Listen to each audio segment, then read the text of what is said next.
从小在贫民窟长大的我，只奉行一条真理：只有抓在自己手里的钱和权，才是最可靠的。从现在开始，林家所有的一切，都只能是我的。小风，你先在这里等一下，因为你回来，小泽正闹脾气呢，爸妈都去安抚了，我把他们叫过来。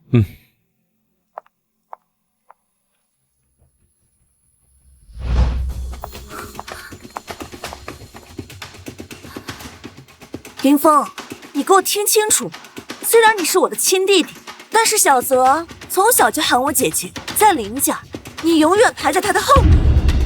要是被我知道你欺负小泽，我就不认你这个弟弟。二姐、三姐，你们不要这样，哥哥才是林家亲生的，我甘愿跟在哥哥身后辅佐他。哥，欢迎你回家。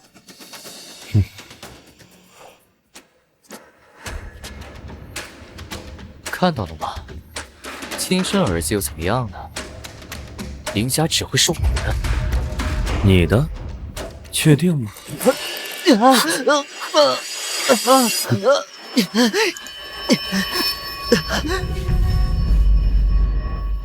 你干什么？别松开小泽！二姐，这算欺负？你既然知道是欺负，还不赶紧松手！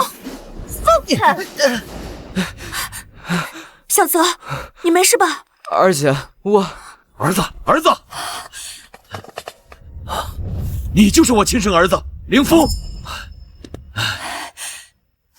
我的儿子，这么多年苦了你了，现在回来了，以前那些都过去了。我的亲生父母对我愧疚，大姐对我爱护可以利用，只不过其他两个姐姐和这个养子好像不怎么欢迎我。他可没受苦，刚回来就欺负我们小泽，刚才差点把小泽的手指都掐断了。什么？小泽被欺负了？我看看，没事吧？妈，我没事。哥哥刚从乡下回来，没学过规矩，我能理解的。妈，他为什么叫我哥哥？咱们家不是只有我一个儿子吗？小峰，这到底是怎么回事啊？是这样的，刚刚他要跟我握手，我就握了，但我忘了我每天要扛200袋80斤的水泥，还要搬3斤块的砖，都怪我的手力气太大，伤着了他。妈，我以后不会了。好孩子，这不怪你，是小泽他太脆弱了。爸妈，3位姐姐，你们一家人团聚，我这个外人在这不好，我就先下去了。小泽，小泽，小泽啊，从小被我们宠着长大的，有些脾气也正常。你是哥哥，要学会接受弟弟。弟弟？我哪来的弟弟？爸，据我所知，我们林家不是只有一个男孩吗？我是林家唯一的血脉。你怎么能这么说话呢？小泽从小在我们家生活了这么多年，从小都锦衣玉食的，你让他突然回到那个什么贫民窟，他怎么接受得了？看来大姐对我的爱护也很有限呢。我从小就在你说的那个贫民窟长大，她接受不了，我就活该接受。这不一样，小泽他不知情，你要学会接受理解吗？我理解他，谁理解我？他已经代替我过了20年荣华富贵的生活，还不够吗？孩子，这么多年你在外面受苦了，说吧，你有什么要求，爸爸通通答应你。好，我要林温泽离开这个家。不行，爸，你是从小看着小泽长大的，他什么性格你不知道吗？这万一要是做出什么过激的事情怎么办？这个，林家还是舍不得这个养子。我刚回来，如果逼得太过分，反而会适得其反。好，我也可以退一步，让他继续待在这儿。不过爸，我希望您明白，我是您唯一的骨血，是林氏唯一的继承人，而他毕竟是个外人。万一有天他认祖归宗了，难道林氏集团都拱手让人不成？你别乱说，你和小泽都是爸妈的儿子，哪有什么外人嘛？这要是小泽没有了林家，他自己出去该怎么办呢？没有林家的大富大贵，他活不下去。而我生来命贱，在垃圾堆里活。既然我不配住着豪门旺宅，那我还是走吧。小风，你说的对，爸爸答应你。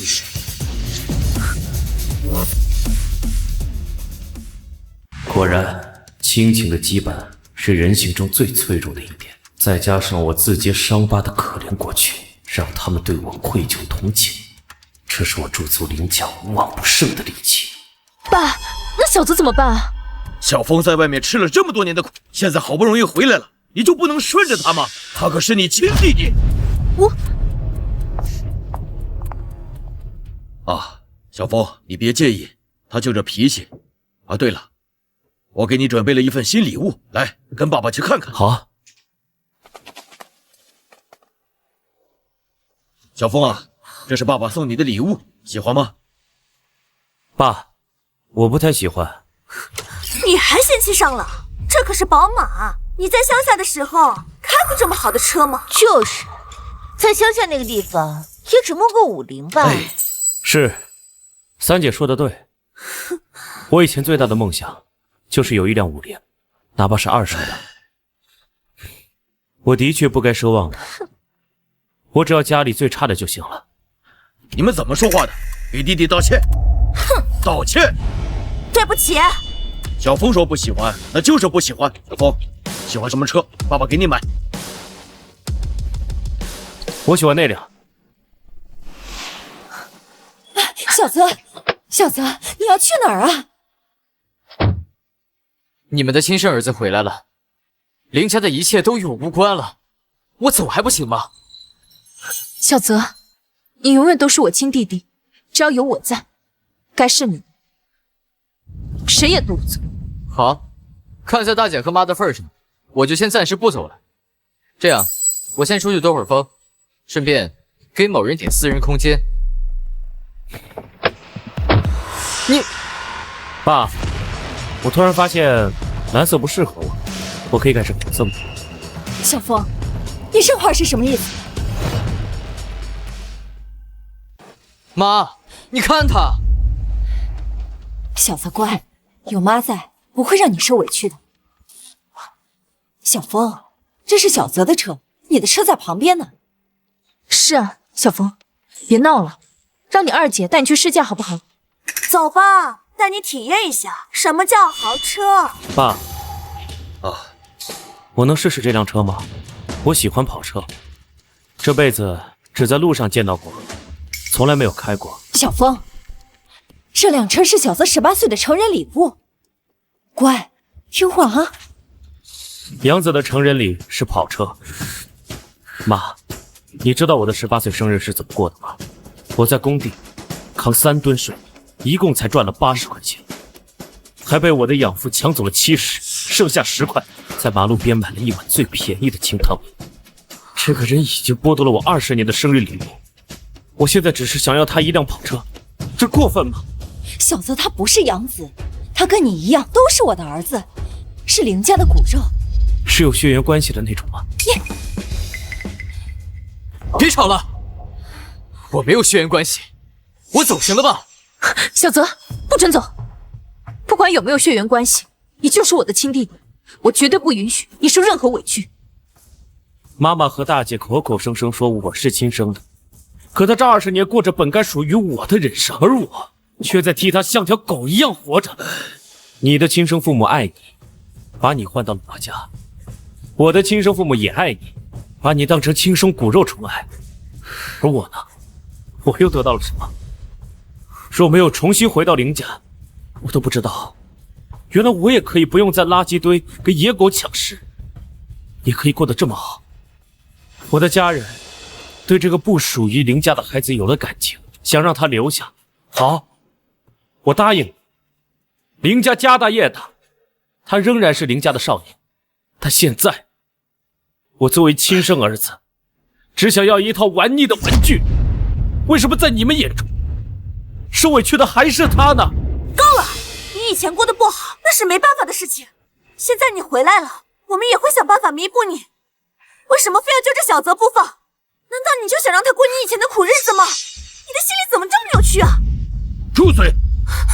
小风，爸知道这么多年你吃了很多苦，现在不管你想要什么，爸都给你。爸，我想晚上开着这辆车去兜风，可以吗？可以。钥匙，爸，你给我拿来。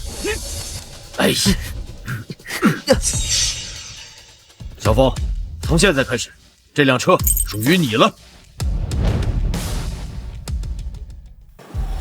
小泽，妈知道你委屈，一辆车而已，他喜欢就给他吧，妈再给你买更好的。不，我就要我的车。小泽乖。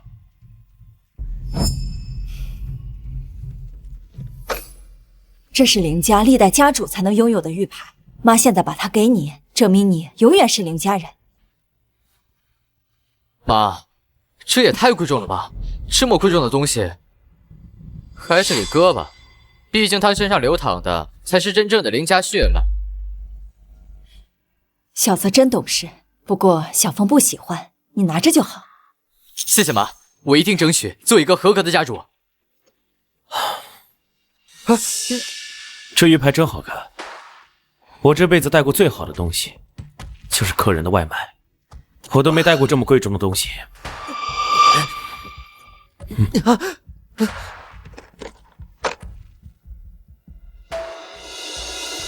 这就是家的味道吧，爸，我有了它，是不是就有家了？再也不是个野孩子了。妈，小风，这玉牌就送给你了。小泽，你哥哥在外面受了那么多的苦，你让让。爸，就算他吃苦，也不能抢小泽的东西啊！就是啊，爸。够了，你们都给我闭嘴！小风这些年真的吃了太多苦了，我必须要好好补偿他。老婆，去我房间，把我那些祖传的古董摆件都拿到小风房间里去。哦，好。爸，那不是你的宝贝吗？我跟你要了那么久，你都没给我。小风在外面吃了那么多年的苦，现在好不容易回家，一定要让他有归属感。爸，你也太偏心了！小泽，等等我！爸爸，我是不是做错什么了？妈妈和姐姐们好像都不喜欢我。小风啊，你不要多想，平日里啊，你姐姐和妈妈把小泽都给宠坏了。给他们点时间，他们会喜欢上你的。他们太偏心了，只喜欢林文泽。不过没关系，我身上流的是爸爸的血，只要有爸爸就好。傻孩子，咱们是一家人呐，你放心，有爸爸在，以后不会让你有任何委屈。在这个家里能做主的只有林建军啊！只要搞定他，我的计划就能如期进行。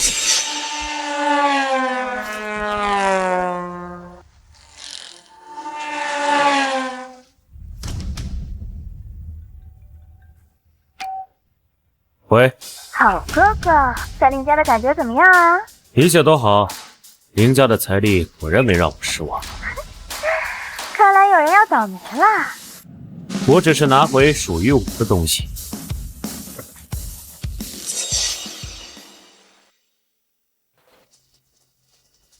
小风啊，这是你第一天去商学院，好好学习，等你们兄弟俩学成之后，早点回来帮爸爸打理家里的产业。爸，放心吧，爸，我一定好好学习，争取早日继承咱们自己家的产业。放心吧，爸，我都已经跟商学院的打好招呼了，他们会好好照顾小风的。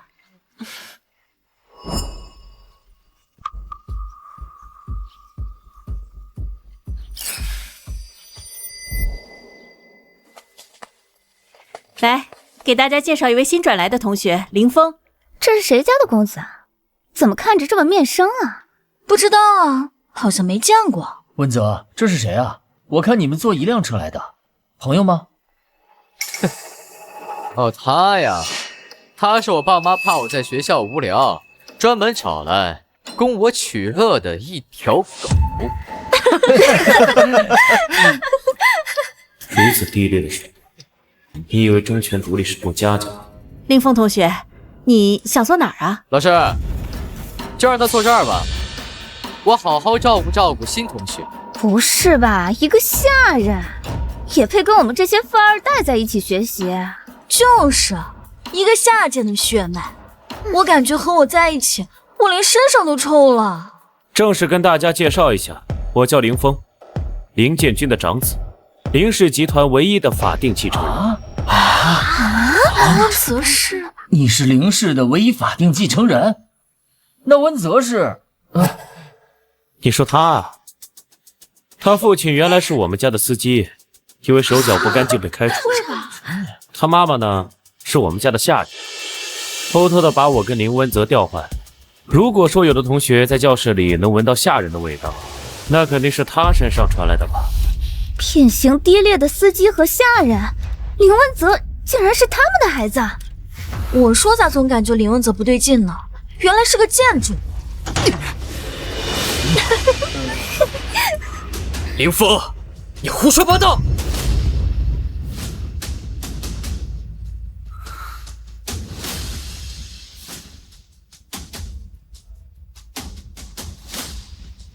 这是你干的？是又怎样？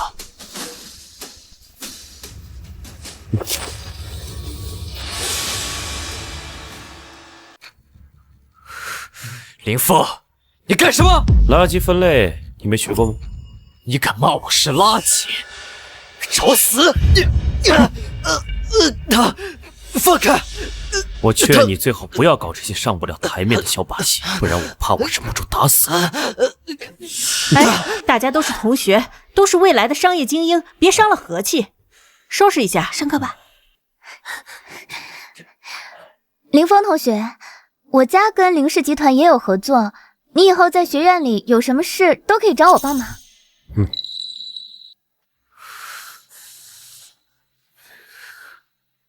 林峰，你敢暴露我的真实身份，妈妈和姐姐一定不会放过你。我不过是说了实话而已。你要是这么缺爱，可以随时去找你的亲生父亲。哦，对了，地址我可以随时告诉你。你羞羞呢？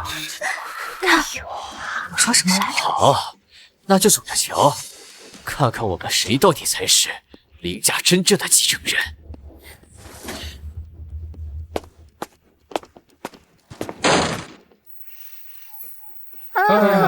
林峰，大姐大让你去顶楼找他。大姐大，京都地下王楚家大小姐楚清城是咱们皇家商学院的老大。原来是与林家并成为京都两大家族的楚家。听闻林温泽与楚清城从小就情投意合，早就定下了娃娃亲。这个时候找我，哼，有意思。哎，给你。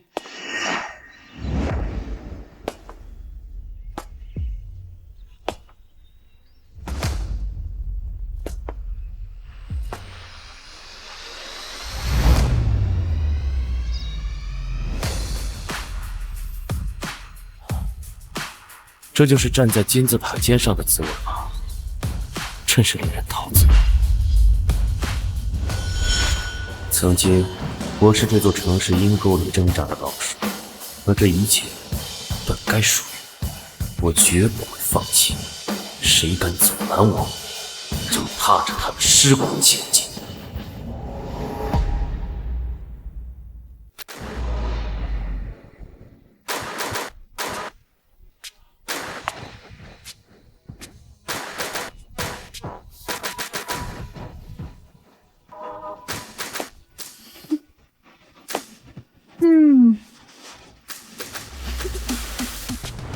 哟，还是个小白脸儿，但得罪了温泽少爷，可惜了。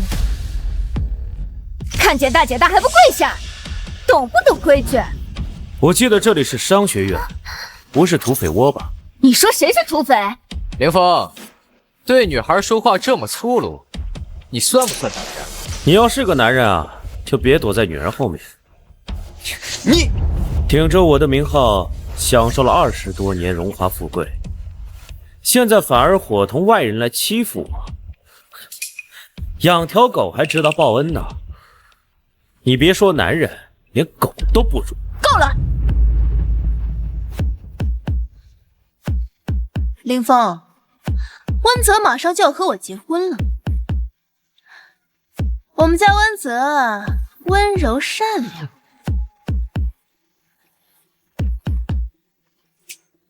但我可不好惹。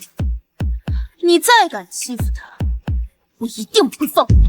哼，大姐大是京都地下王楚天舒的掌上明珠，身份尊贵，地位尊崇，敢惹她的人，找死啊！像你这种从乡下来的下人，看见女王就应该下跪行礼。对，给女王跪跪下行礼。你笑什么？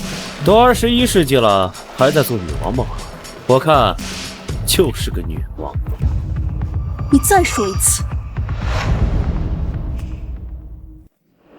哼！我劝你嘴巴放干净一点，我可不像温泽这么善良。再敢招惹我，小心我对你不客气。松手！你敢命令我？叫你松手！被你抓过的东西，恶心。凌风，你算什么东西？敢嫌弃我家倾城？你又算什么东西？跟我大呼小叫！我们家温泽可是凌家养大的孩子，受过精英教育，不像你，比你一个垃圾堆里长大的野孩子强100倍。哼，是，我是在垃圾堆里长大的，但我身上流的是凌家的血，而他不过是一只占了凤凰窝的野鸡，不管打扮的多光鲜亮丽，最终也不过就是个杂种。你说什么？哼，这就破防了。你知道吗？像你这种血脉不纯的野狗，放在乡下，就连吃屎都抢不着热乎的。你信不信我？怎么这么快就忘了疼是吗？好狗不挡道。你没事吧，温泽？倾城，我是不是太没用？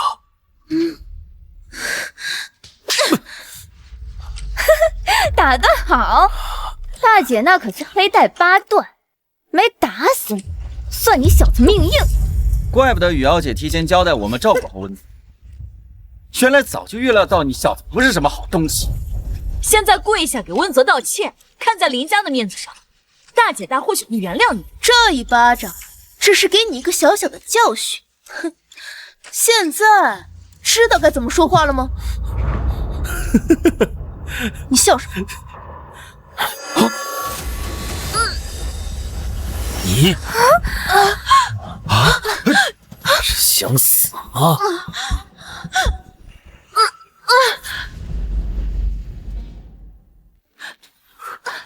林峰，你疯了吗？快放开倾城！林峰，你竟敢对我动手，你死定了！我打断你的腿，让你像狗一样跪在我面前！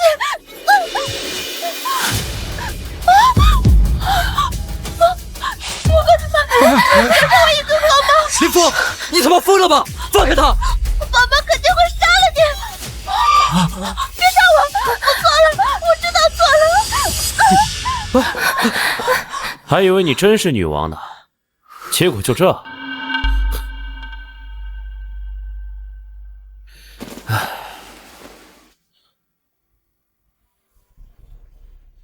听说这个沙发谁坐过，谁就是商学院的老大。这沙发还真是舒服啊。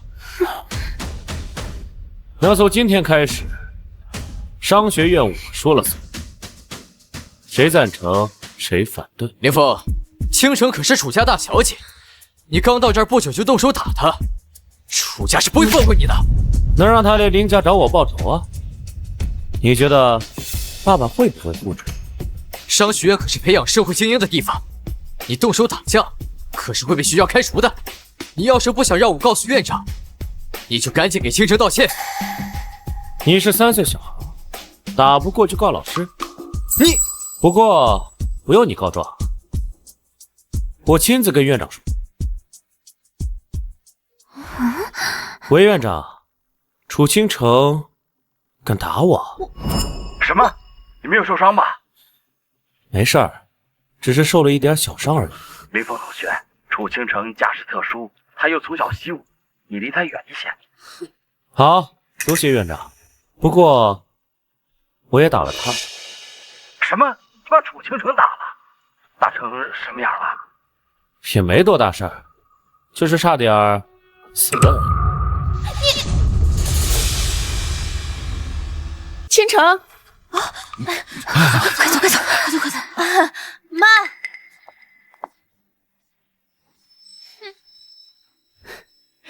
你就是林家主找回来的亲生儿子？对，是我。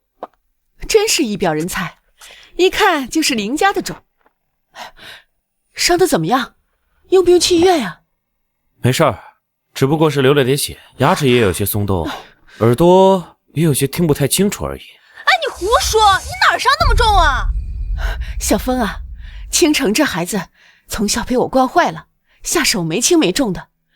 你放心，等回家我跟他爸好好教训他，一定给你个交代。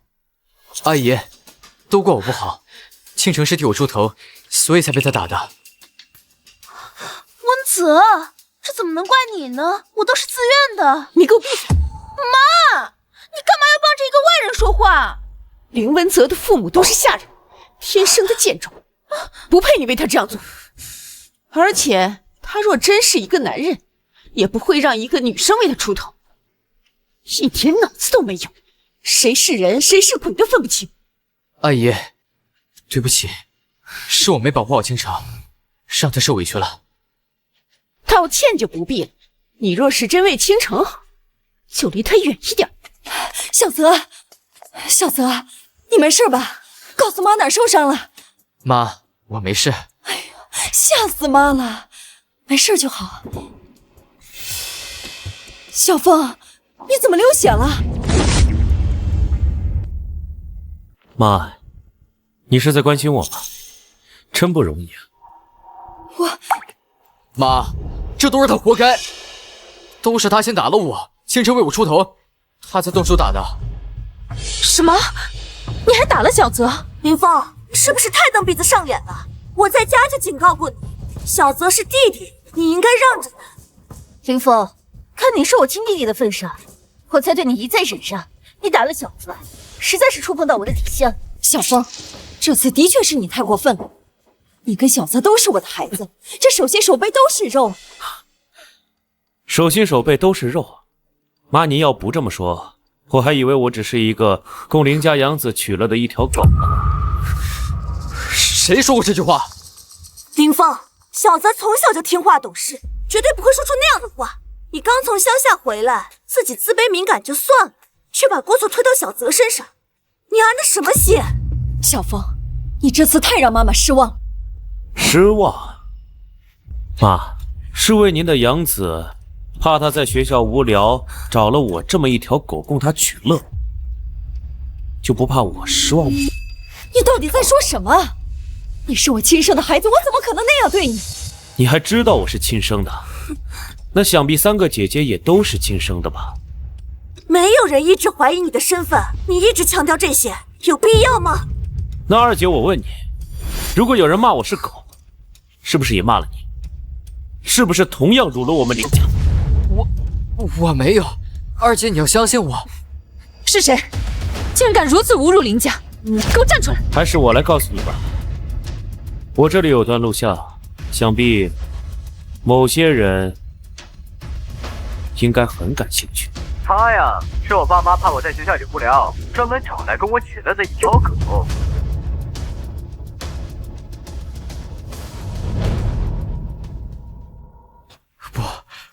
不是我说的，不是我说的。证据确凿，全班同学都听得一清二楚，非要叫他们来作证吗？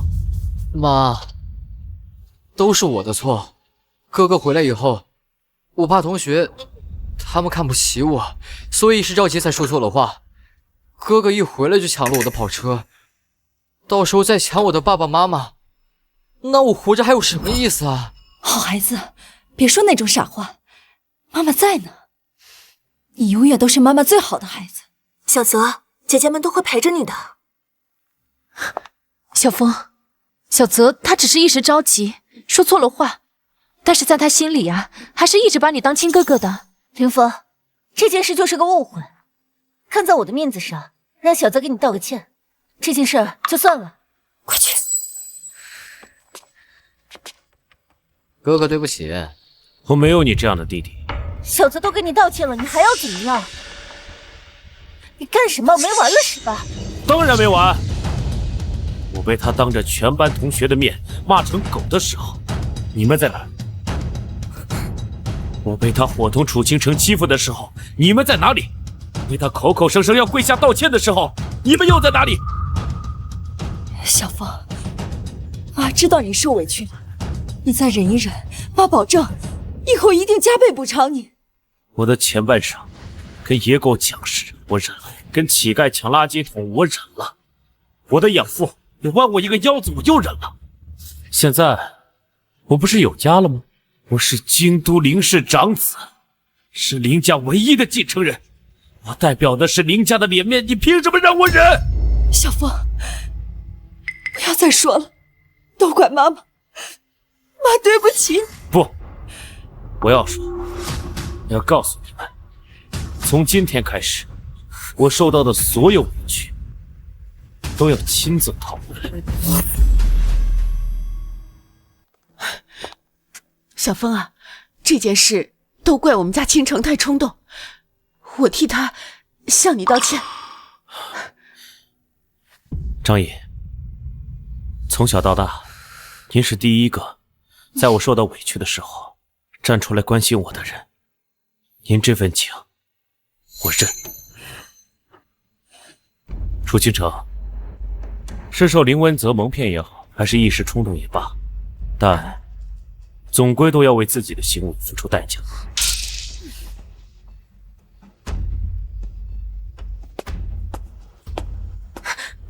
小风，你一定要把事情做得这么绝吗？一旦小泽被商学院开除，将来对他继承林氏产业会有着不可磨灭的影响。继承林氏？我什么时候同意他继承我的林氏了？你好，咱们先不说这个。今天这个事情的确是小泽做的不对，如果他对你道歉还不满意的话，那我这个大姐也替他向你道歉，这样总行了吧？大姐，自从我进了这个家，你们三姐妹有把我当成你们的亲弟弟吗？你别告诉我他林文泽敢在这么多人面前骂我是狗，背后没有你们三个姐妹在撑腰。那我是怕小泽在学院受到委屈，没想到他对你说这么过分的话。你放心，这件事情过后，我一定好好说他，让他给你一个满意的结果。不必了，我想要的交代会自己要。林峰，你就不能大度一点吗？林玉堂，你不是我。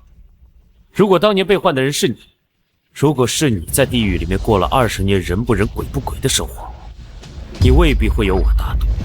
林玉堂，既然你不念及姐弟亲情，执意要维护那个样子，那就不要怪我。不管是谁，凡是挡在我面前的人，都会被我踩在脚下，就算亲姐姐也不例外。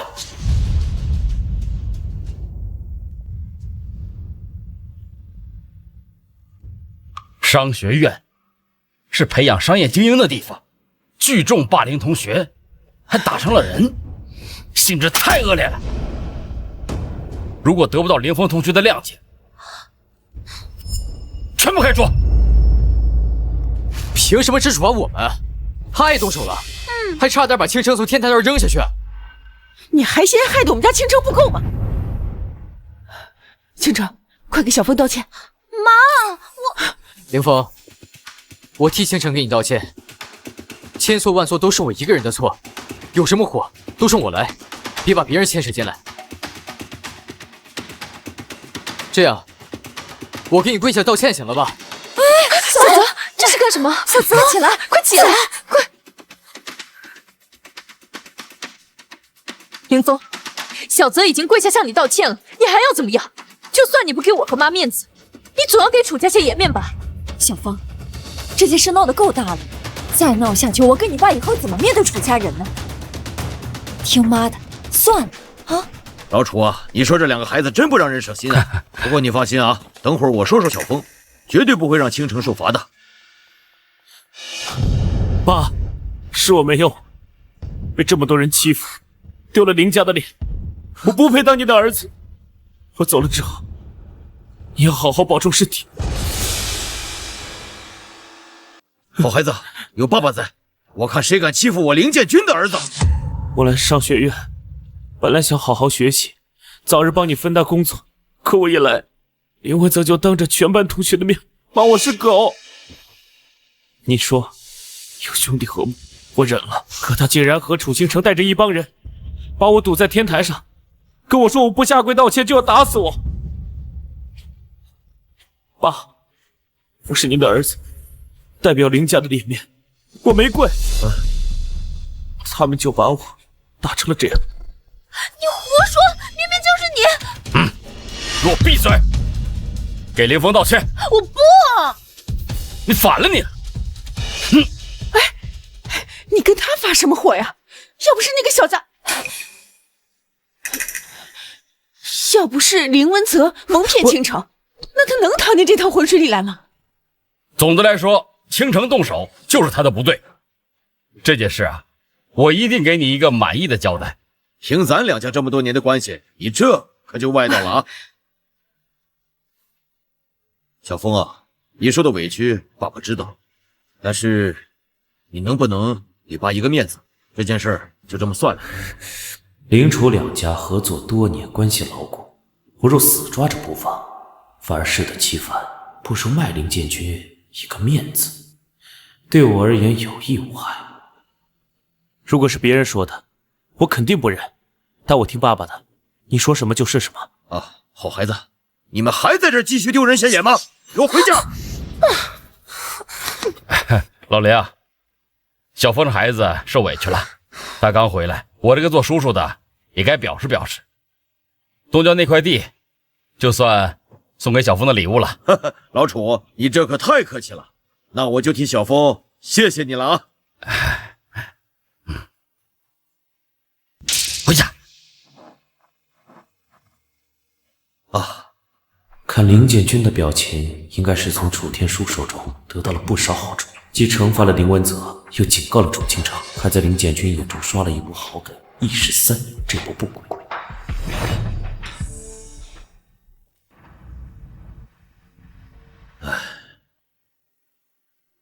你的伤势怎么样了？用不用爸带你去医院？不用了，爸。以前挨打比这重多了，我都习惯了。好孩子，以前都苦了你了，以后啊有爸在，不会再有任何人欺负你了。有爸这句话就够了。怎么了？是不是还有什么话不能跟爸说的？爸，您在的时候，我肯定不会被人欺负。可是，在学校，楚清城他们那么可怕，今天我被他们打的时候，我害怕再也见不到你了。傻孩子，在学校挨打的时候，就该第一时间给爸爸打电话呀，爸爸会来保护你的。那爸爸，您能给我点钱吗？我的手机在挨打的时候摔坏了，您给500，哦不，200就行，给我买个山寨的，能打电话的手机就行。哎，这样我在想您的时候，就可以随时给您打电话了。你手机坏了，怎么不早点跟我说呢？哎，也怪爸，你刚从这种地方过来，爸竟然忘了给你置办这些东西。小王，开快点，我要去给我儿子买最好最贵的手机。我前脚帮你从楚天舒手中夺下一块地，如今你又对我愧疚有加，就想用一罐手机打发我？做梦！爸，林文泽他们的手机都是你买的？他们都有自己的零花钱，他们想要什么就自己买吧。我也可以有吗？当然可以了，你是我亲生儿子，我的钱就是你的钱。说吧，需要多少，爸给你转。我不知道他的零花钱有多少，你给我1000万，行吗？啊？对不起爸，我不该这样。哎，林文泽从小大手大脚惯了，他花钱都是应该的。我从小没见过什么世面，我用不着花什么钱。你就给我买个最便宜的，能给你打电话的手机就行，您别嫌弃我就行。小风，你这说的什么话？你是我亲儿子，你现在回到家，爸想补偿你还来不及呢，怎么会嫌弃你呢？小泽以前有的，你以后都会有。这张卡里啊有1000万，密码是你的生日，你想怎么花就怎么花。谢谢爸，您对我最好了。这1000万仅仅是个开始，直到你把整个林家都交给我之前，我会当好一个听话的乖儿子的。没事的，爸，都是我的错，不管你怎么打我骂我全都接受。小泽，我这对你太失望了，他是你哥哥，你怎么能对他说出那么恶毒的话呢？爸，千错万错都是我的错，只要不让我离开林家，就算我给他端茶倒水，我都可以。你该道歉的不是我，只要小风能原谅你，这件事儿就算过去了。哥哥，白天都是我一时冲动说错了话，你要是不原谅我，我就一辈子跪死在这儿，一辈子不起来。我不需要你给我端茶递水，爸养育你这么多年，所以你要学会感恩，时时刻刻牢记自己的身份。如果没有爸，你会活得连条狗都不如。所以你要感恩林家，感恩爸，感恩我，懂吗？小畜生，就凭你也想凌驾在我头上？做梦！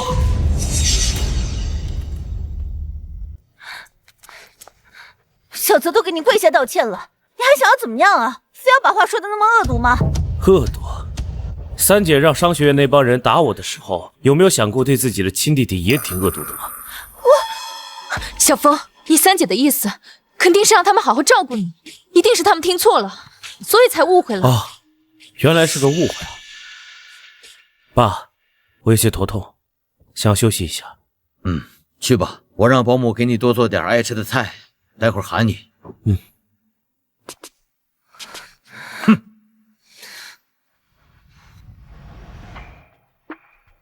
1000万，林姐君还真是大方。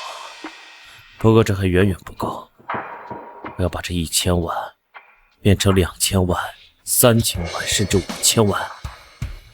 只有这样，我才能向他证明，我才是林家唯一的继承人。秋雅是个好女孩，但终究是个普通人，能力有限。如今的她已经不能带给我想要的东西了，所以也没必要继续吊着她了。喂，风哥哥，我听说你被打了，伤得严重不严重啊？没事，我还好。哦，对了，我一会儿会往你的卡里打100万，足够你好好生活了。以后就别联系了。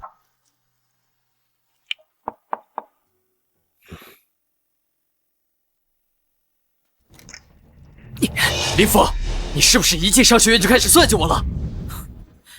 看来你还不算太蠢。我看你嚣张到什么时候？家里可没摄像头让你去告状。对啊，家里可没有摄像头。一个大男人还要靠女人来对付我，真是活生生的一个废物。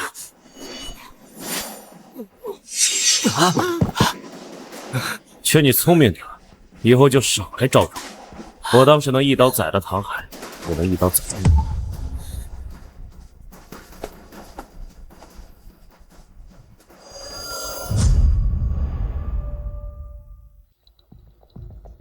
小泽，你今天受委屈了，多吃点。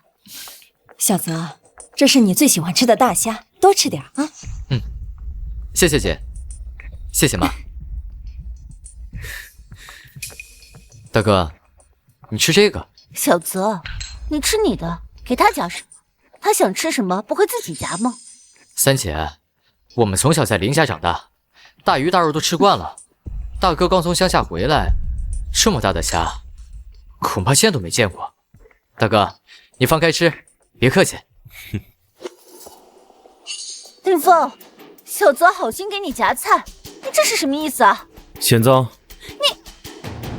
够了，以前发生的事儿谁也不许再提， 3日后是黄道吉日，我准备举办一场盛大的晚宴，向京都所有的达官显贵宣布小凤的身份，正式的认祖归宗。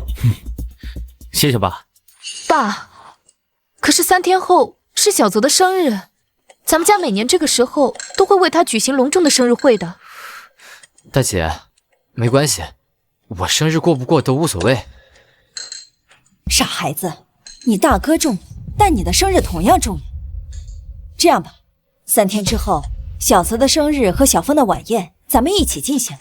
如果说我不愿意，小峰，做人要大度一点。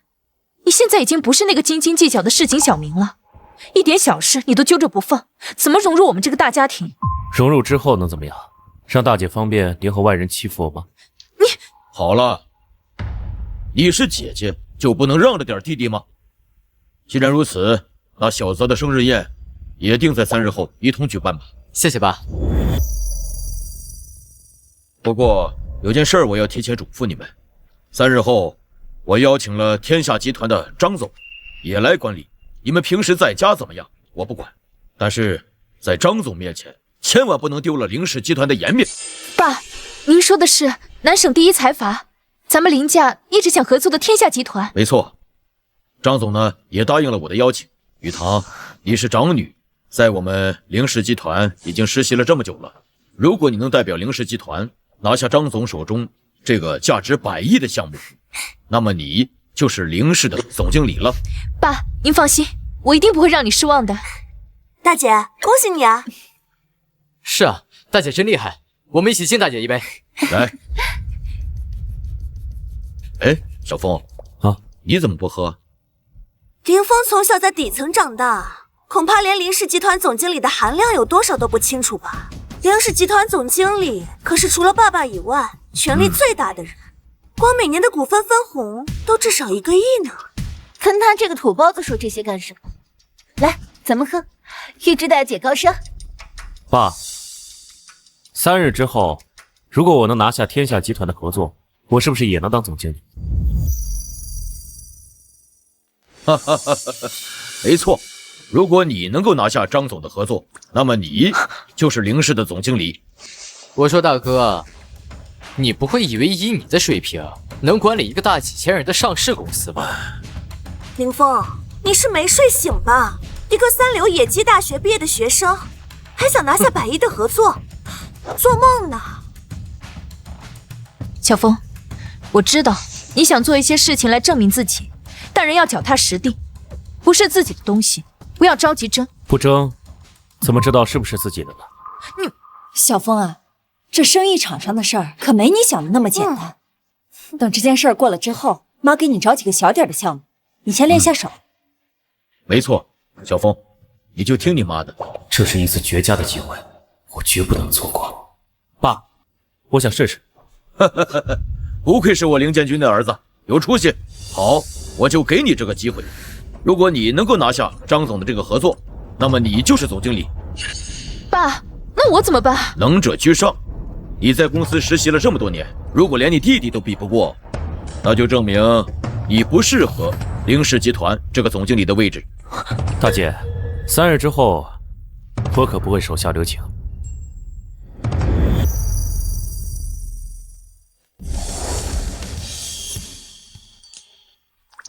来，好久不见了。最近生意怎么样？来，自己品尝。小泽，今天是你生日，你2姐和3姐托我一起把生日礼物给你。生日快乐！我去，这可是劳力士今年的全球限量版，价值足足2000万啊！温泽，我可太羡慕你了，别人有1个姐姐宠就很好了，你看你的3个姐姐都这么宠你，哎呀，你太幸福了。谢谢姐，我很喜欢。傻弟弟，只要你喜欢的，无论是什么，大姐都会给你买的。凌总一家和睦，真让人羡慕啊！哪里，让张总见笑了。如果一个人连家庭都管理不好，那你怎么让人相信他有做好一个公司的实力啊？凌总，我喜欢你的家庭氛围啊，希望我们接下来的合作能够愉快，一定不负张总期望。来，干杯啊！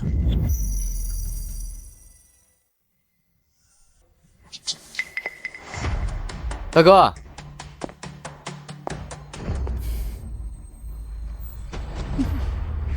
这位不会就是林家刚找回来的少爷吧？隔着老远就闻到一股酸臭。哎，你可别这么说，今天的宴会可是专门给大哥举办的呢。玉堂姐，小泽生日，你送了他一块全球限量的手表。这亲弟弟回家，你不会没有什么表示吧？那怎么可能呢？这份礼物可是我精挑细选，远非价值可以衡量的。林峰，这是大姐送给你的礼物。谢谢大姐。大哥，这是你回林家收到的第一份礼物，你不打开给我们看看，想必一定很贵重吧？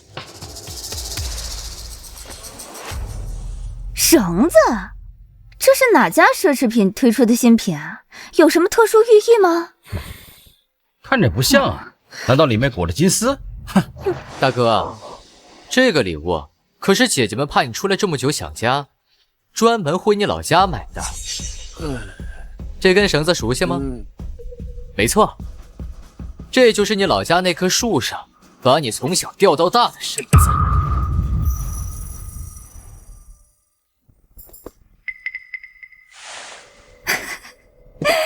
这礼物可真是贴心呢。是啊，送麻绳送乡巴佬，那简直就是绝配。林总，这是平日里他们姐弟几个闹惯了，让张总见笑了。哈哈哈。这份礼物你还满意吗？这可是我精挑细选为你准备的惊喜，你把它放在身边，它可以时时刻刻的提醒你不要忘了。是啊，大哥，这可是大姐良苦用心为你准备的，不像我花点钱就打发了。八姐看到了吗？我才是林家最受宠的，而你什么都不是。这根绳子就是个警告，以后再敢跟我作对，你的下场就会跟他一样。是吗？林峰，你干什么？大姐，不怪大哥，可能哥哥觉得你送我的礼物太贵重，大哥心里不平衡。林峰，给小子道歉！你也配？这个没教养的东西！像你这样的人，就该活在垃圾堆里跟狗抢吃。林玉堂，忍你很久了。林峰，你疯了吧？敢对大姐动手？我把她当亲姐姐，什么时候把我当弟弟？林玉堂，这是第一次，我希望也是最后一次。啊，今天的晚宴可都是霸请的贵客，你现在动手，霸会怎么想？明明是你先动手的。不一样，我从乡下来的，不懂规矩很正常。而你可是林家重金培养的千金。你好，我回去再跟你算账。林总，这就是你精挑细选的继承人。哎，如果让凌小姐负责我们这个项目，那我们之间的合作，我还要考虑考虑。哎，张总，你误会了，你听我解释啊。我大姐跟弟弟一时冒失，打扰大家的雅兴，我在这儿替他们跟大家郑重道歉。真识大体，持重寡言，有理有节啊，这才是林家继承人该有的样子。相比之下，你的另一个孩子，张总，您见笑了，你稍等我一会儿，我去就来。不成器的东西，不是诚心让我林家在张总面前颜面尽失吗？爸，这事儿不能怪大姐，是大哥先动的手。姐姐实在看不下去，然后对大哥说了几句狠话，谁知道大哥连姐姐都敢动手。是啊，爸，他刚才差点要掐死我。你们当我什么都看不到吗？不是你送的破绳子，能有什么事吗？我什么都别说了，来人，把大小姐他们给我带走！爸，带走！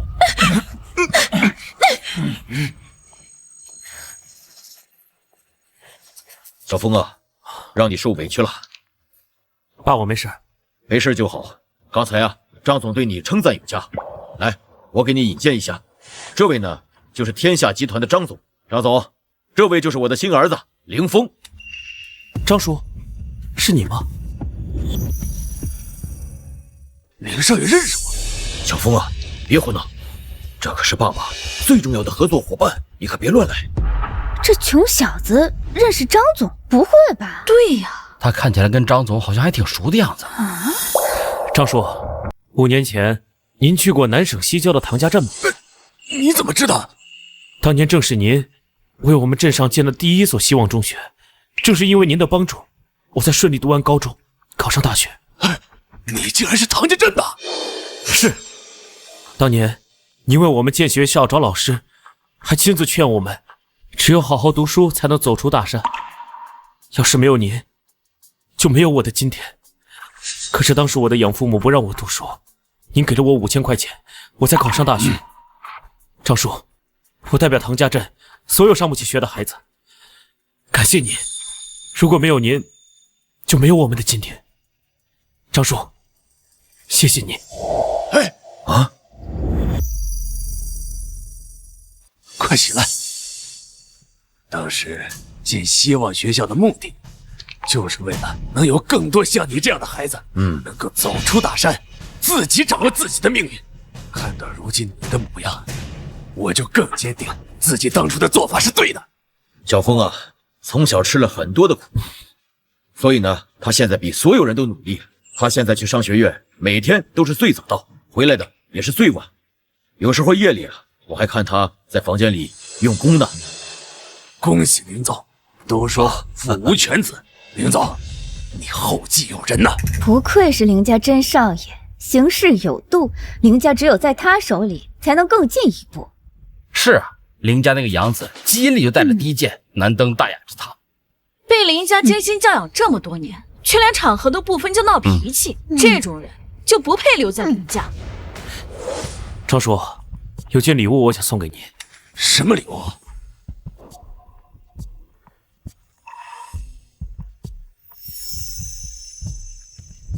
这是这份谢礼，5年前就该给您了。当时我回到学校的时候，您已经离开了。同学们都说，如果没有您的帮助，他们就不会有书读。所以，我们发自真心的写下这封感谢信，所有人都签了名字，安了手印，就想告诉你，我永远不会忘记您对我们的帮助。好，这封信是我这辈子收到最好的礼物。张总身价100亿，但凡能用钱买到的东西，都不会让他有兴趣，反而是这种用再多钱都买不到的真心与名誉，才是俘虏他最大的杀手锏。我很喜欢这封信，我一定会好好珍藏。林总，祝我们接下来合作愉快，合作愉快。哈哈哈，小风啊，今天啊，多亏了你呀。爸，张总同意合作了。是的，就在刚刚，我跟张总啊签署了2家的协议，而且张总啊还亲自点名要你负责这2家的项目呢。爸放心，我一定好好努力，不给您丢脸。爸，小风还在商学院学习，况且他从来没有这方面的经验，突然接手这么大的一个项目，万一他搞砸了怎么办？你还有脸说话？宴会上在大庭广众之下，你公然羞辱自己的亲弟弟，你有考虑过后果吗？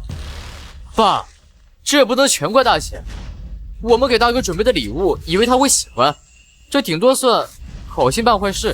好心？你们的好心差点毁了凌家。今天要不是小风在张总面前力挽狂澜，我们整个凌家就要被你们2个自以为是的蠢货给毁了。小风啊，今天多亏了有你啊，以后公司的事儿就慢慢接手，有不会的地方，爸亲自教你。谢谢爸爸。爸，我也要去公司啊。你去公司干什么？那大哥大姐全去公司了，你不能厚此薄彼。妈，我要去公司帮爸爸分忧嘛。好，我就知道我是个外来的，今天我差点把爸的项目搞砸，那我走行了吧？小泽，别闹了。简君，你就答应他吧。小泽他迟早是要接手公司的，就当他提前熟悉业务。好吧，不过我警告你啊，去了公司之后，别给我惹出什么事端。有什么不会的，向小峰学习好了。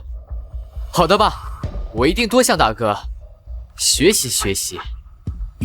行了，时间不早了，大家都早点休息啊。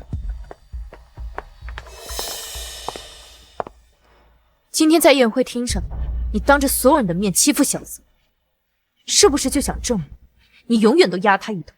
是又怎么样？一个要靠我怜悯才能在林家生存的养子，值得大姐这样大动干戈的质问你的亲弟弟？我再最后警告你一遍，小泽也是我的亲弟弟，就算你是父母的亲生骨血又怎么了？属于小泽的，你一个都夺不走。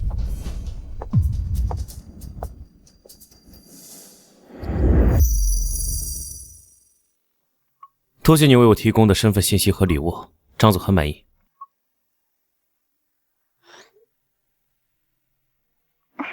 能帮到风哥哥，小海真的很开心。秋雅是个好女孩，可豪门水深，稍不留神就是万劫不复。之前欠她已经不少了，以后还是少把她拖下水吧。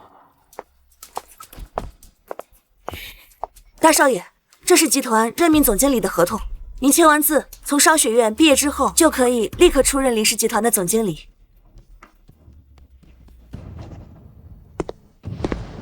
区一个总经理就让你得意忘形？土狗就是土狗，没见过什么世面。白痴！你说什么？咬人的狗从来不会乱叫，而你只会嘤嘤犬吠，一无是处。你敢骂我是狗？骂你是狗那是在抬举你，劝你在我生气之前最好滚出我的视线，否则后果自负。你们俩兄弟聊什么呢？妈，我在跟大哥聊业务上的事情，你说是吧，大哥？看到你们兄弟俩这么和睦啊，简直是太开心了。小峰啊，妈有件事想跟你讲。你说嘛。你楚叔叔啊，刚刚打过电话，他想让你放学的时候啊，捎倾城一程。妈，倾城家不是有司机吗？干嘛让大哥送？你楚叔叔家的司机刚被辞退了，这刚好呢，小峰跟倾城之间又有点误会，那趁机让他们多接触接触，也早点成为朋友啊。哼，成为朋友，真是可笑的借口。楚家是看中了我林家血脉嫡子的身份，以及在晚宴上展现出来的商业价值，想要撮合我跟楚倾城在一起。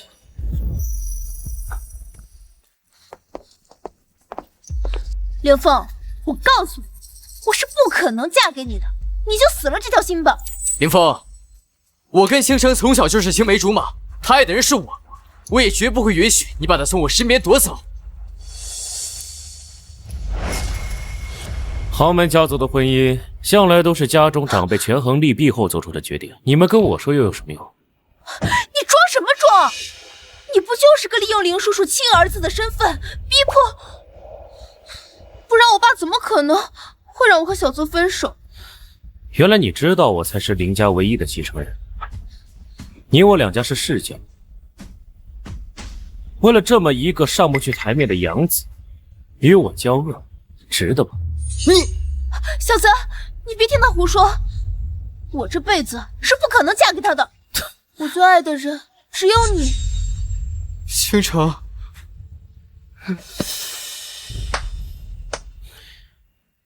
真是令人感动的爱情。不过，你俩在我面前表演有什么用啊？有本事说服你父母，让你嫁给林文泽这个养子，跟他吃苦受穷一辈子。这可就不劳你担心了。我就算吃苦受苦，那也只是我自己的事情。小泽，我们走。哼！呸！愚蠢的恋爱脑。没事了啊，不要因为这种事情生气。胡闹！婚姻大事，是你们想怎么样就怎么样的吗？楚天舒亲自给我打电话，指明要楚倾城嫁给林峰。爸，我跟倾城可是青梅竹马呀！青梅竹马，要怪就只能怪你自己无用，惹了那个楚家的厌烦。我不管，我就要娶倾城。我要娶不到倾城的话，我就离家出走，再也不回来了。哎呀，好孩子，不说那傻话了啊！爸，小泽和倾城从小就是青梅竹马，你也是看在眼里的呀。他们俩之间的感情怎么能说散就散呢？那我能怎么办？你告诉我，我怎么样跟楚天舒和小峰交代？我一直把小泽当亲生儿子对待，就算倾城嫁给了小泽，该属于他们的一分也不会少。至于小峰，哎，小峰，妈有件事跟你说。大哥，爸妈已经答应把倾城嫁给我了，你一定会替我高兴的，对吧？小峰啊，小泽和倾城两个孩子从小一起长大，这感情好的不得了。你楚叔叔他们呢，可以不考虑女儿的未来，但是我们不能不考虑你的幸福。这样，妈保证，等你毕业之后，给你找一个更好的女朋友，好不好？就是，大哥，要不就听妈的吧，倾城不适合你。林峰，倾城是楚家大小姐，从小就被当作贵族名媛来培养。她要嫁的人也只能是风流倜傥的豪门公子。至于你，跟倾城真的不合适。我也觉得楚倾城他配不上我，不过呢，为了林家跟楚家的友谊，我可以娶。你，小峰啊，你不是之前跟倾城有矛盾吗？爸，那就是一点小误会而已。况且话说回来，楚倾城不管样貌还是身世都和我相配。楚叔还那么看好我，所以这份亲事我认下了。小峰，这小泽等林他们……文泽毕业之后，你可以给他找更好的。哎，小峰，哎呀，哎，我也不管了。大姐，林峰那个混蛋要跟我抢倾城。放心吧，我不会让他得逞。大姐，你有办法？一个贫民窟出来的废物，先是抢走我总经理的位置，现在要抢你的未婚妻，简直就是找死！林峰，既然你给脸不要脸，就别怪我不客气。峰哥，你还坐在这看书呢？别看了，出大事了！出什么事了？你自己看吧。哎，峰哥，你放心，我已经安排人去清理了。做你知道吗？不必了，这不挺好的吗？只要我还是林家的少爷，就算没有楚倾城，林家人也会不断给我介绍其他人。既然如此，我何不借林文泽的手，把事情闹大一些，这样可以为我避免很多麻烦。可是什么？你是想说名声？哎呀，你的老婆，这东西值几毛钱，在没有得到林家全部家产之前，我可不想早早踏入婚姻的坟墓。风哥哥，传单我看到了，你不会有什么麻烦吧？怎么会呢？有麻烦的是他们。小峰，这些照片怎么回事？爸，他是我以前同学，家庭条件也不好，我们一起打过工。那就好。小峰啊，你现在是林家的少爷，又是楚家看中的女婿，你知道自己的身份。你放心吧，我知道该怎么做。好，那这件事儿，爸帮你处理干净。哎呦，你看这，看，哟，大哥来了。林峰，这些照片是怎么回事？小峰，我不管你以前什么样子，但是林家有林家的规矩，赶紧跟你那些没用的朋友断绝关系。为什么要断？我现在是林家大少爷，年少多金，有女人追不正常吗？你知道自己在说什么吗？你还有没有一点礼义廉耻？你一个天天在夜店鬼混点男模的人，也配跟我谈礼义廉耻？我什么我？真搞不明白。放着好好的亲弟弟不成，天天去舔一个血脉卑贱的假货。一个大男人只会靠女人，还觉着3岁小孩造谣告状，可笑至极。说他是废物，都是在抬举。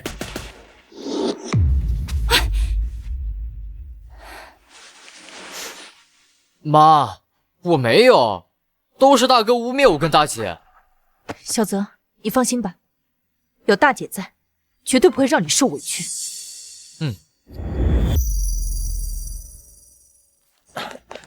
峰哥，外面有个漂亮姑娘找你，好像是传单上的女人。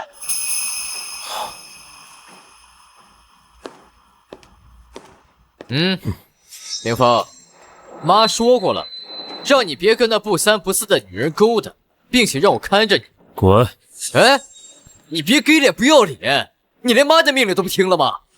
林文泽，你想怎么跟我玩都没问题，但你不该把秋雅也牵扯进来，我很不高兴，后果很严重。你能拿我怎么样？林峰，打人了！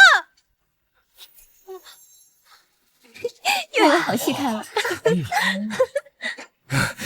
林峰，你给我等着，我一定会让你后悔的。哎呦！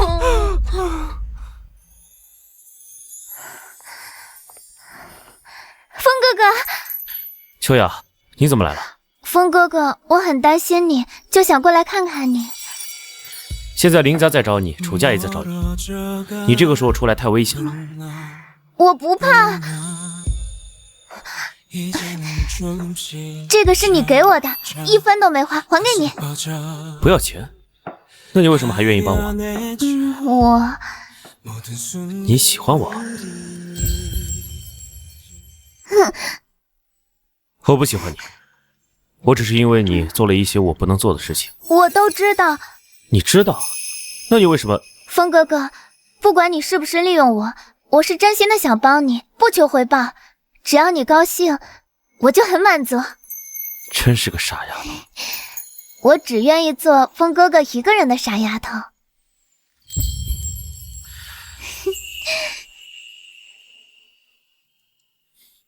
你先回去吧，等这件事结束之后，我会找你的。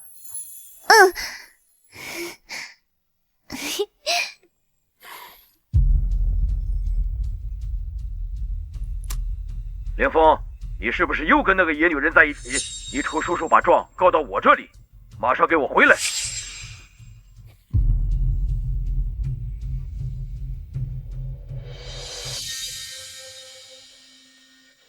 你去哪儿了？为什么打电话你不接？还有啊，你又为什么动手打你弟弟啊？爸，这事不怪我，因为林文泽他想害我。林峰，你还恶人先告状，这件事情跟小泽有什么关系吗？爸，我和楚家联姻在即，所以有人故意调查我，还故意隐去秋雅，目的就是破坏我们两家的感情。这个人就是他。大哥，打我也就算了，怎么还污蔑我？我到底怎么得罪你了？林峰，你太过分了，快给小泽道歉！该道歉的不是我。好了，你们都给我出嘴！爸，我有证据。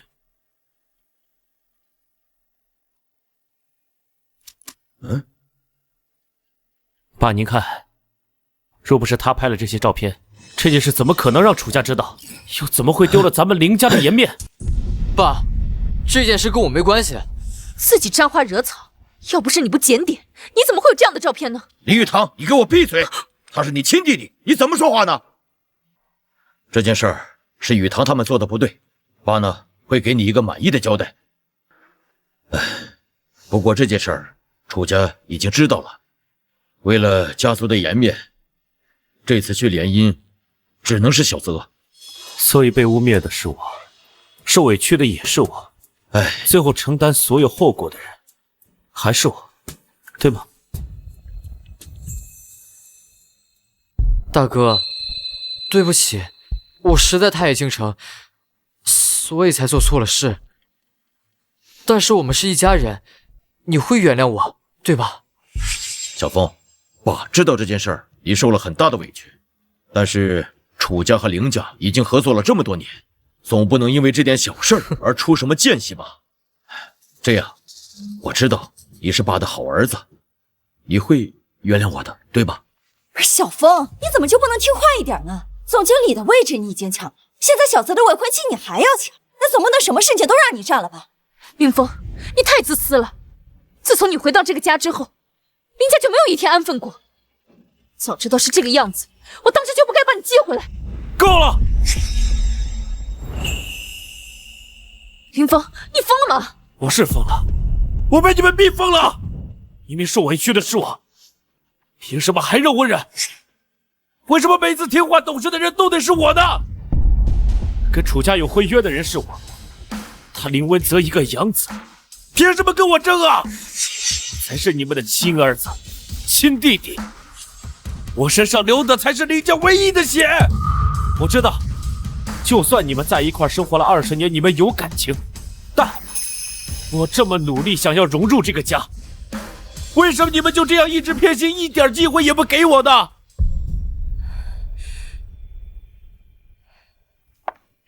傻孩子，怎么能说出那种话？你是妈身上掉下来的肉，妈怎么可能不爱你呀？妈，你口口声声说手心手背都是肉，但我刚一到家，你就要把祖传的玉佩送给他。我在学校被人打，你第一时间关心的还是他。到现在，我被他设计毁了楚家的婚约，让我咽下这口气的人还是你。你如果那么爱他，你找我回来干嘛？如果我不回来，我至少不会恨你。小风，对不起，都是妈的错，妈应该多关心关心你。小风，这件事情大姐确实对不起你，可是小泽和倾城是真心相爱的，大姐不忍心拆散他们，所以才用了一些过激的方法。这样吧，你想要什么随便说，大姐都满足你。我的名誉被毁，几个臭钱就想打发我？林雨堂，你口口声声说我是你弟弟，你真的把我当成亲弟弟吗？在你心里，你的那个好弟弟，永远只有林文泽这个样子。大哥，这件事都是我的错，跟大姐和妈没有任何关系。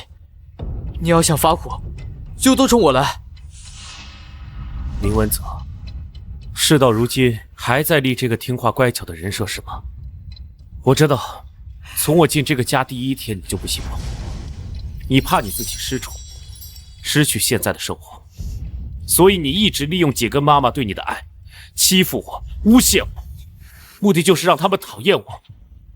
你怕失去这一切，这些明明就应该是我的，而你林文泽才是这个家最大的寄生虫。够了，小风，爸知道你委屈，但是咱们终究是一家人啊，你怎么这么能说小泽呢？一家人，我一直把你们当成一家人，可你们什么时候把我当成过一家人？他马上要娶楚家的女儿，注定后半辈子衣食无忧。大姐在公司这么多年，有10%的股份，被您当成接班人培养，而我呢，在学校那么努力，我为的就是要得到您的认可，但我得到的是什么？我得到的是姐姐跟这个杨子联合起来，把我的尊严踩在脚下，狠狠的摩擦。而你们原本应该护着我的爸妈，却只会让我忍。我告诉你们，我不会忍了。我受过的所有欺负，我会1000倍100倍的还回来。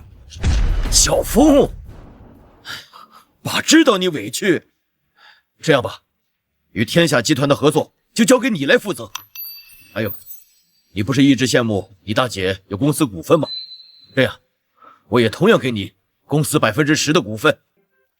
爸，你冷静一点，10%的股份，再加上总经理，在公司董事会上是有绝对话语权的，你怎么能随随便便给别人呢？什么叫随随便便？小峰也是我儿子，别说给他10%的股份，就是要我给他整个凌氏，我也都给他。爸，谢谢你。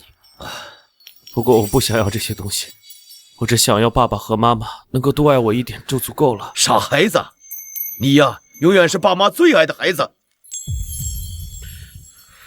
这样吧，这件事儿就到此为止，大家都休息去。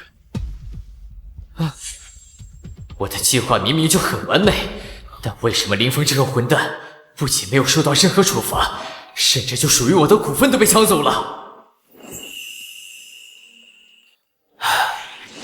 优秀的演员总能用精湛的演技打动观众。10%的股份加上项目负责人，顺便甩开楚清城这个碍事的拖油瓶，这次的收益我很满意。哼。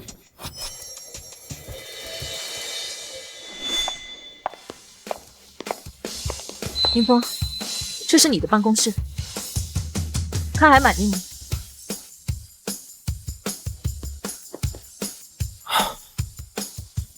谢谢姐，我很满意。姐，那我的办公室呢？实习生没有办公室啊？我姐，凭什么那个贫民窟出来的废物都有独立办公室，而我堂堂名牌大学毕业的高材生要跟那群牛马缩在一起？我不管，我也要独立办公室。小泽，你先听我把话说完。林峰之所以有独立的办公室，是因为这次和天下集团合作的项目，所以是必须要有的。因为这次合作的项目计划属于绝密，再加上林峰又是天下集团钦点项目负责人，给他一个独立的办公室，也是为了安全起见嘛。那岂不是机密泄露，他要负主要责任？责任？恐怕这个责任他担当不起。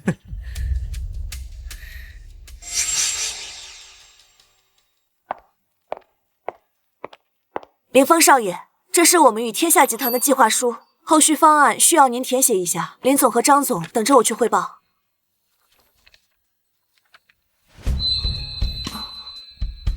这份计划书是商业机密，关乎我们林氏和天下集团的后续合作，十分重要。你直接把这份计划交给林总和张总，记住，千万不能被第二个人看到。是。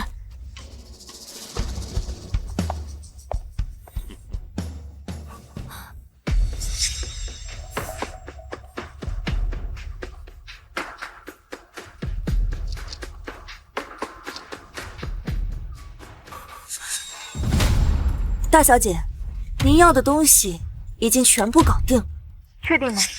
确定。我亲眼看着林峰写的。很好，答应你的东西绝对少不得。我已经给你准备好了车，从后门走，会有人带你。是，大小姐。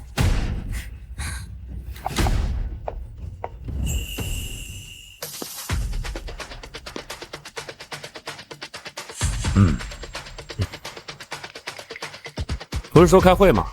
怎么没人探讨？探讨什么？探讨商业机密是如何被你泄露的吗？哎呀，大哥，你说你怎么这么一不小心闯了这么大的祸呀？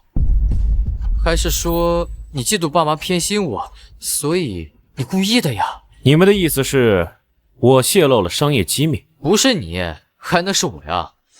我连独立办公室都没有。没错，这件事情你有什么话说？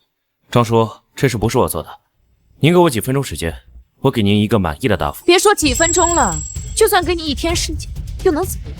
你作为项目计划的负责人，商业机密泄露人尽皆知，而你要负全部责任。拖延时间是没有用的，林峰，你做错了事就要认。张总，我这个不懂事的蠢弟弟，害得你们天下集团受了那么大的损失。您放心，我们林氏不会袒护任何人，一定会让罪魁祸首给您一个满意的交代。林语堂，胡说什么？我们林氏什么时候事情需要你来拍板做决定啊？爸，这个时候您还要袒护他吗？林峰这次闯的祸太大了，就算林氏不计较损失，你觉得天下集团会放过他吗？林总，我觉得大小姐说的没错，这件事情必须有个人给个交代。张总，您放心，这件事儿我们林氏绝对不会推脱，只不过您需要给我点时间，我来把这个事情的来龙去脉检查清楚。还调查什么呀？整个项目的后续计划只有林峰办公室有，不是他泄露的，还能有谁？废物，这个时候还在装模作样，你以为这次爸爸还能护住你？爸，整个项目的核心计划，只有大哥是负责，除了你跟张总之外，他是唯一知情。不是他泄露的，那还能是张总啊？笑！这个项目是我们天下集团牵头的，投资也比你们凌氏集团整整多出10亿，自己泄密自己的重点项目，我疯了吗？张总，您消消气儿，我们绝对没有怀疑您的意思。那是谁？凌总，今天必须给我一个满意的交代，要不咱们只有法庭见了。张总，我不用那么麻烦，你要的交代我现在给你。来，把人带上来。方少爷果然料事如神，这贱人从后门想跑，被我们正好堵住了。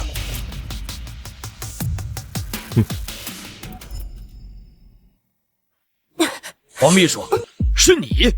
这到底怎么回事？大哥，你不能自己泄露了商业机密，就把全部责任推到一个小小的秘书身上，你良心过得去？都到现在这个时候了，还在玩挑拨离间这种小把戏，你不觉得可笑吗？爸，这件事情是有人故意搅黄咱们跟天下集团的合作，甚至不惜以出卖我凌氏集团利益为代价。是谁？让我知道，我一定让他好看。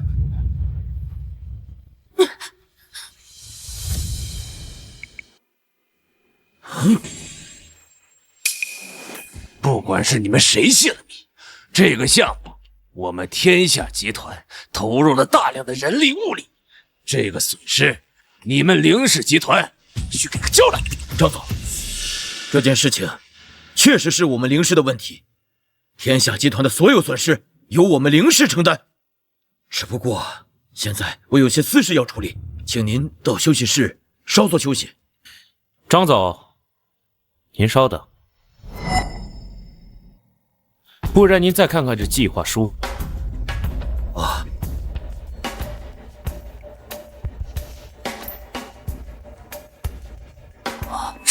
这是……我早就发现这个秘书有古怪，所以我留了个心，给他一份假的。真正流出去的根本就不是我的计划书。小峰，你是说这件事根本就是假的？我们的真实计划完全没有泄露出去？当然。好，有勇有谋，我果然没有看错人。凌总真是好福气，有这么优秀的继承人。张总，您过誉了。大哥，好算计啊，连自己的秘书都要提防。我从小就生活在社会的最底层，所以我深知一个道理，那就是没有人是可以完全相信的。不过现在又多了一个，那就是爸。不愧是我的儿子，以后我这个凌氏交到你手中，爸就放心了。与天下集团的项目，你就是唯一负责人，所有的机密决定由你一个人来负责。本来我还想着等你从商学院学习毕业之后，再回来慢慢履行总经理的职责。哈哈，现在看来也没有什么必要了。等会儿啊，我就去董事会宣布对你的全权任命。爸，你凭什么给他那么高的职位？论年龄，论资历，我哪点不比他强？这个位置应该是我的。你给我坐下！张总还在这儿呢，我给你留着颜面呢。你再敢多说一个字儿，现在就给我滚出去！爸，在这个贫民窟的废物来之前，你明明亲口答应你会把凌氏集团继承给我。我知道了，就是你，一定是你给爸爸灌了什么迷魂药，才会做出这么糊涂的决定。你这个白眼狼！林雨堂，你做过什么混账事，你自己不清楚吗？方少爷饶命，我下次再也不敢了，求求你饶了我这一次吧。说，谁让你这么做的？泄露商业机密，造成重大损失，10年起步。好，既然你不想说，我就成全你。来人，报警！不，我不要做了。我说，是大小姐，她给了我100万，让我这么做的。我说，你有什么证据？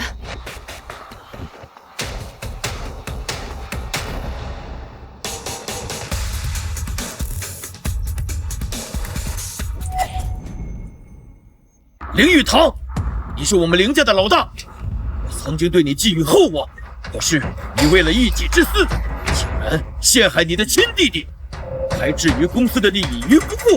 知道你现在的行为对公司有怎样的伤害吗？爸，我知道错了，我也是被猪肉蒙了心，不该嫉妒弟弟，你就再原谅我一次吧。是啊，爸，你就原谅大姐吧，反正也对公司没有造成实际的损害。你也给我闭嘴！以前觉得你年龄小不懂事儿，爸妈呵护你，姐姐也关心你，没想到你也是个扶不上墙的蠢货。从现在开始，你们两个给我滚出林氏！以前给你们的所有一切，全部收回。来人啊，把他们俩给我带走！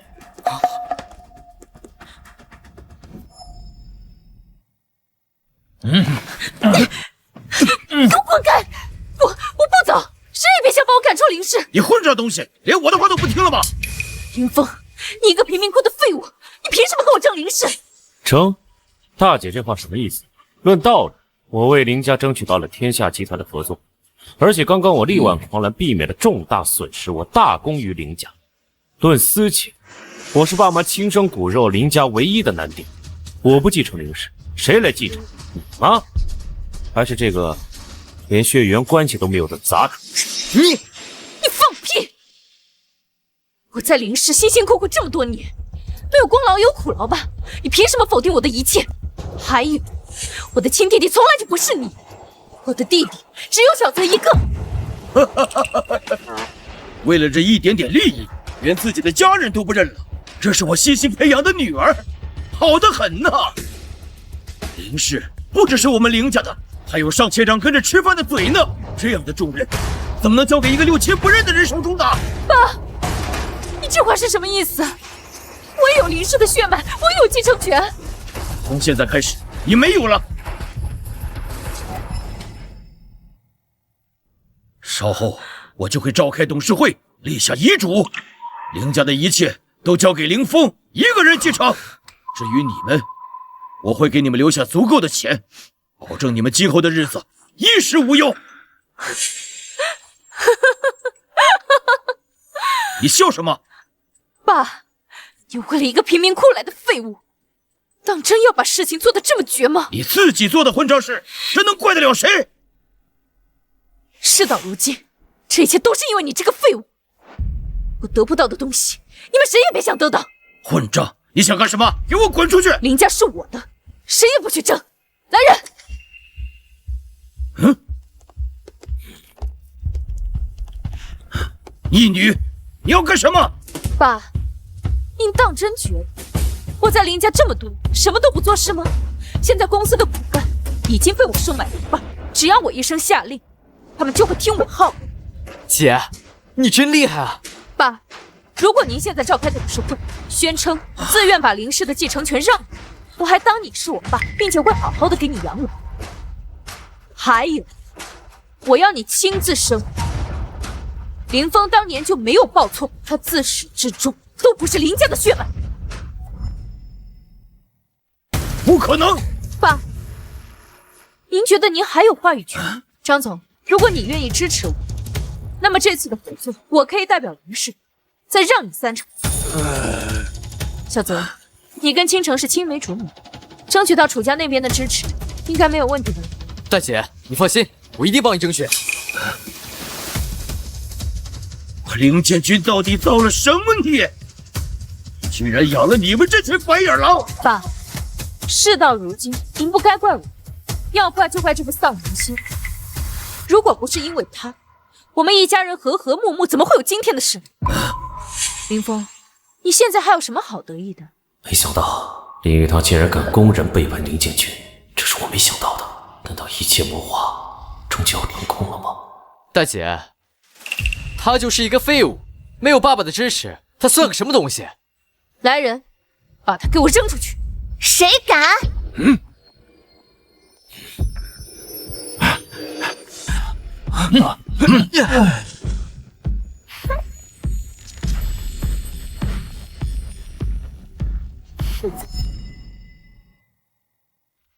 是你跟林峰搞在一起的那个女人。风哥哥，我来帮你了。可笑，你跟林峰同命相连，有什么本事帮你？大小姐，秋雅，你是我们天下集团背后最大的股东，就是南省邱家，而秋雅小姐就是我们邱家唯一的千金。风哥哥，不管我是谁，我都是那个默默帮助你、爱你的秋雅。林家的人我已经控制住了，有我在，没人敢伤害你。